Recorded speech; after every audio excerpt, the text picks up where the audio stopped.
Строители якутской ГРЭС-2 отстают от графика на 140 дней. Об этом сегодня журналистам сообщил генеральный директор компании «Русгидро» Николай Шульгин. Принято решение увеличить число рабочих с 1546 человек до 2000. Нарушение сроков генподрядчик объясняет изначальной задержкой строительства освоенного поля, суровой зимой и поздними поставками оборудования. Общая стоимость станции составляет 26 миллиардов рублей. На данный момент освоено около 16 миллиардов.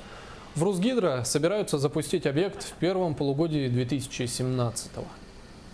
Но работу все равно нужно продолжать, наращивать и темпы, и привлечение строителей, в том числе на общестроительные работы. Может быть, еще и монтажников не хватает, нужно, может быть, еще по внеплощадкам какие-то ускорения нужно провести. Мы сейчас еще будем продолжать обсуждать.